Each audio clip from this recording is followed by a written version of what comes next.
Hey everybody, I'm Kevin. And I'm Jessica, and we are Interstate Explorers. And in today's episode, we're going to tell you why you should not go to SeaWorld Orlando, especially if you have an RV.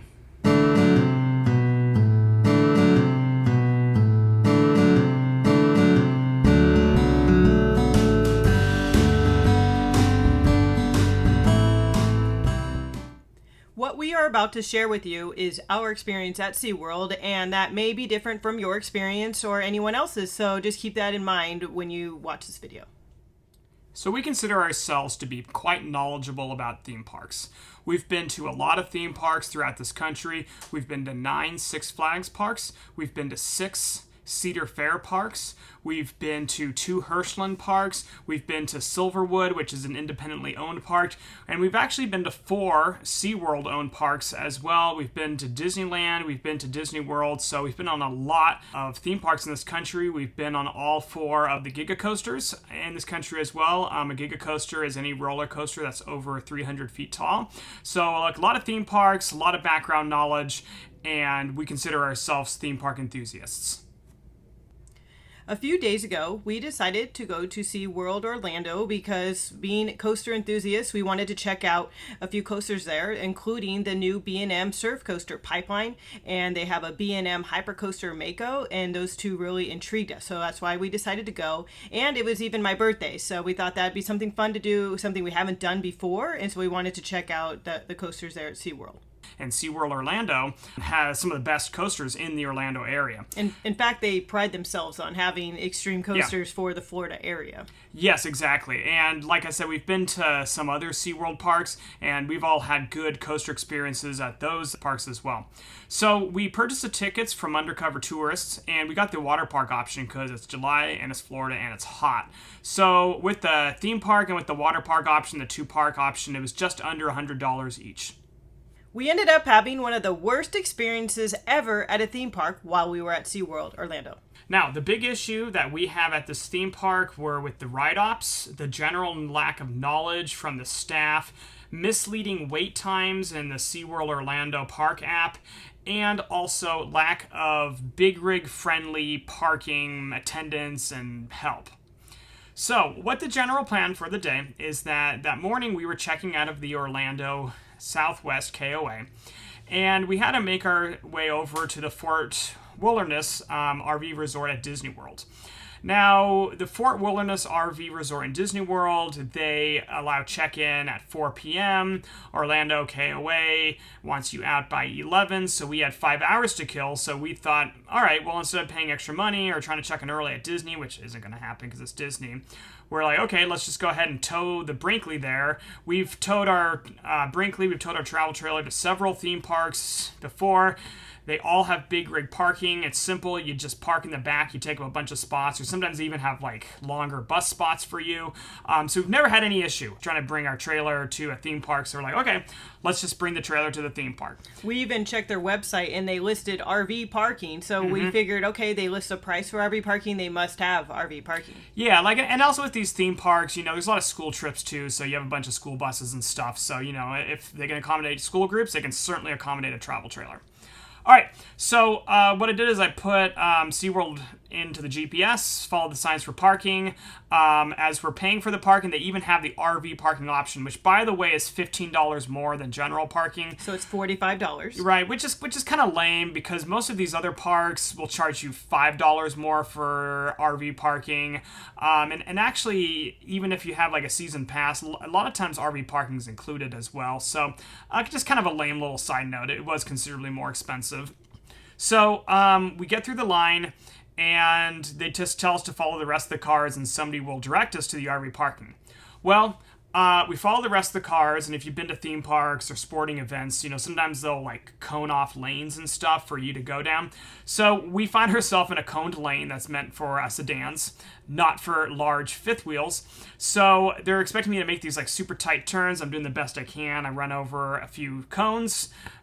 One time, 2 times, 3 times, and then finally, as I'm like just making a mess of everybody's cones, a SeaWorld attendant, they come up to me and they say, hey, you've got a big vehicle here. You shouldn't be in this parking lot. I'm like, yeah, like, but you guys told me just to follow the rest of the car, so that's what I'm doing. Where do I go? And so apparently the RV parking's in a completely separate parking lot. I had to exit the lot. I had to go down the street maybe, I don't know, a quarter mile. Like, it wasn't too far. Then I had to turn right into that parking lot. And then that's where all the buses and stuff were. So I was like, well, it would have been helpful if they would have told me that, like, when I paid for my RV parking. Which, you didn't actually have to pay for parking in this special lot. There was no parking attendant, so we just drove right in, so we didn't even have to pay for this. Yeah, so that was kind of annoying, too. I was just like, man, I could have saved $45 here, and nobody's actually checking the parking. So that was our first issue with the parking. We're going to fast forward a little bit. When we tried to go to the water park, because as I said, we did buy the park hopper option where we could go to the water park, that was almost even a worse experience. So, well, first off, we asked, do they have a shuttle? Because the water park's just a little under a mile away. So usually, typically, theme parks have shuttles that take you between their locations so that you can leave your vehicle in the main parking lot. And there was no shuttle, so we had to move the RV. We asked, do they have RV parking over there? And we were told yes. So that's when we got in the car and headed over to Aquatica. And once at Aquatica, luckily we did not have to pay again.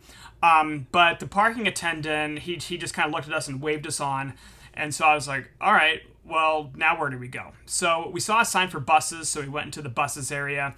And the buses parking spots, what they did is they took 2 spots and they just kind of made them back to back and they put cones there. So I was assuming that was a bus spot. I wasn't really quite sure.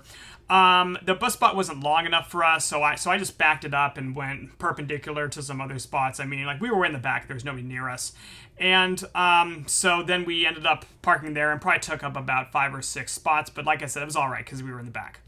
Now, at this time, a pretty significant thunderstorm rolls in, so we decided, well, thunderstorms, water parks, we're just going to sit in the car for a little bit. Yeah, we noticed all the slides were closed. There was nobody on them because of the incoming thunderstorm. So then as we're leaving, we're going to the exit, and we had this impossible turn. Like I said, a turn made for like a sedan, but instead of cones, it was like concrete sidewalk. So anyway, I'm doing the best I can. I clear the truck. The back 2 wheels, because it was a right turn, the back 2 wheels did go over the curb, but as we're coming down the curb, the back side of the snap pad, which are like the leveling pads, scrapes the bottom of it, makes a huge sound. Luckily, there was no damage, but it was pretty bad. I was pretty upset because that's the way they expect these large, like, RVs and buses to exit, and there's no way even a small RV's making that turn. So that was our first frustration, just lack of just large parking. If they're going to charge $45, you better have immaculate RV parking. Once we got into the park, we went straight for Pipeline since we knew that was the one coaster I just had to ride that day. So when we checked the app for the wait times, it said 35 minutes. So we're like, okay, cool. So the first thing we do actually is we notice that there are lockers, and some parks enforce that you use a locker if you have a bag. So the ride attendant did tell Kevin that we need to put our bag in the locker. So he paid the $10 and put our bag in the locker. Later, we find out that wasn't necessary. There are cubbies up there up at the ride station, so you don't need to do that. And so a lot of people with bags larger than me. Yeah, but, she said our bag was too big, and it actually wasn't. Yeah, like, and we got stopped by her too, so that was kind of frustrating that, that we had to eat the $10. So next, we get in line, and we say, okay, it's not too bad. We can do this. So we start waiting in the line, and then just the time keeps passing, and we had 2 delays, and a lot of it was out of their control. There was a weather delay, and then there was a slight delay for the ride breaking down for a minute. We were timing the dispatches, and the train dispatches were about 4 to 5 minutes, which is going to not be tolerated at a Disney park or at a Cedar Fair park. And what I mean by dispatches, if you don't know what that means, it means every 4 to 5 minutes a new train would leave the station. And they were running 2 trains that day. Right. So for anybody that's into ride ops, it's usually about, you want like a 1 minute dispatch so that you can get that line moving. So between the weather delay, between the ride breaking down, between just slow ride ops and slow dispatch, our wait was just under 2 hours, and the app said 35 minutes. And if this was a Cedar Park, if this is a Disney park, we would have been there for 15 minutes because they just would have gotten that thing going. There wasn't really any hustle by the ride ops, and it was just really frustrating. Additionally, what was frustrating is that finally, we get to the front of the line, and this family of 4 blatantly cuts everybody.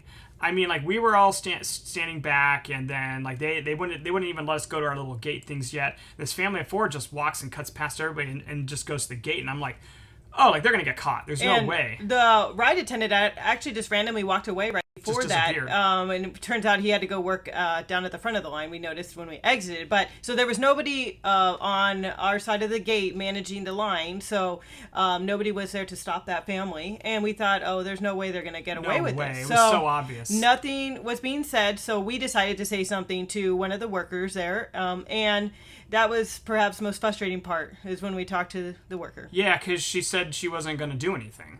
And like I said, if this is a cedar park, like if you're line cutting, you're getting kicked out of that park and you're not coming back. Disney will kick you out. Yeah, like in a Disney park too, and even a Six Flags park, they're not going to tolerate that kind of stuff. And it's like, why are we waiting for 2 hours if we can just cut the line too? So I found that really frustrating. They just walked on the ride and were able to cut the line. And like you got to be able to enforce those things, especially if it's posted on your rules that line cutting is not allowed.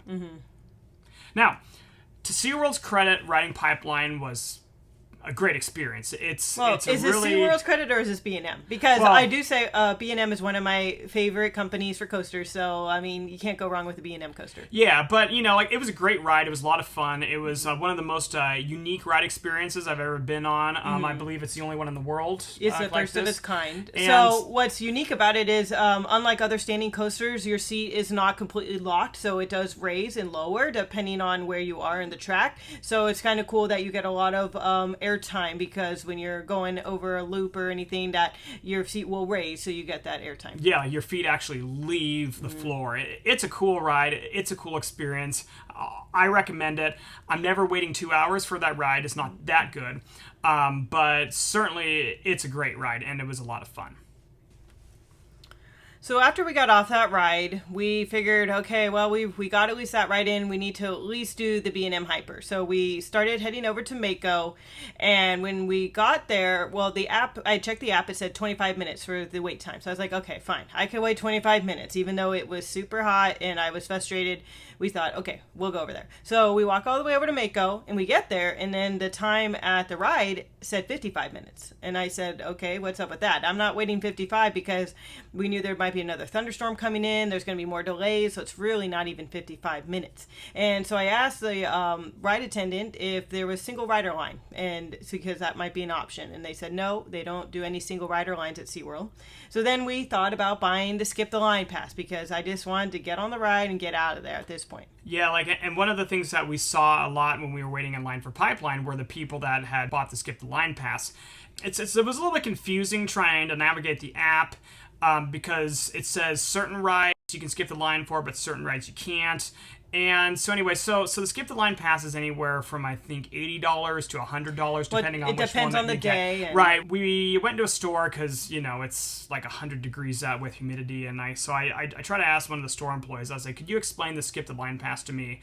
Like, which one do we need? And she's like, I don't know, but I can call somebody. And I'm like, okay, yeah, like, please do call somebody, because I need to know which Skip the Line pass I need to buy, which one's going to work on Mako.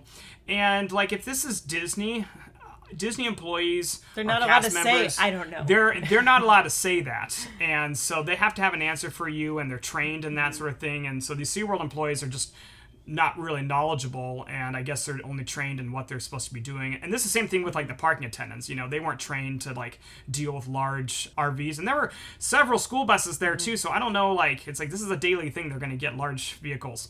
So we're about to buy this pass, and then they have all these extra fees on there, and we found out that we did need the cheaper one, so that was good. But like, after all the extra fees, we're going to be paying like $180 on top of our $100 each ticket. And I'm just like, no, like, we could have gone to like Universal almost at this point. Like, I'm not going to pay close to $400 just to be in the front of the line for these roller coasters that really shouldn't even have a long wait anyway, because the park's not that crowded, and if they just had their ride ops dispatching at 1 to 2 minutes, then we'd be all good to go. So we decide not to buy the line pass. We decide, hey, it's getting close to Fort Wilderness check-in time. Let's go to the water park. Let's leave. I'm done with this place. Let's just cut our losses. So at this point, we already told you guys what happened. We tried to go to the water park and just couldn't because of the weather and just being so frustrated with the whole experience. So we ended up never going to the water park. So we knew that many theme parks have a policy that due to weather, if you cannot use your ticket, then send them an email and then you might get your money back. Right, and SeaWorld's policy, they clearly state that several times as you're purchasing the ticket. They call it like the sunny day guarantee or whatever. And what they say is even if it's a little sprinkle or a full-on severe thunderstorm, it doesn't matter. Well, we had at least 2 thunderstorms that day that shut down the park. And so we fill out their form online. I sent them a separate email about, our displeasure. No communication at all. And you have to do this within 7 days. And at the point of filming this, it's been past 7 days. No communication. So there you go, SeaWorld. There's close to $300 between our park admission, our parking. Wasted. Your locker fee. So just kind of a bummer. And like we said at the beginning, we've been to a lot of theme parks. We've been to SeaWorld parks. We've been to SeaWorld San Antonio, San Diego, Busch Gardens, Tampa. We know how these parks run. We're familiar with them. And unfortunately, this has ruined our experience with SeaWorld parks, and we will never return to one. Yeah. So, we want to hear about your experiences at theme parks, your frustrations with theme parks, whether it's SeaWorld Orlando or whatever. If you had a great day at SeaWorld Orlando, I'd love to hear Please about that too, because I'm sure people have exact opposite experiences from us. But let's hear some of those comments. And even if you love SeaWorld Orlando, don't bring an RV there. And I hope your day is better than ours was. So, like and subscribe, keep exploring, and we'll see you all next time.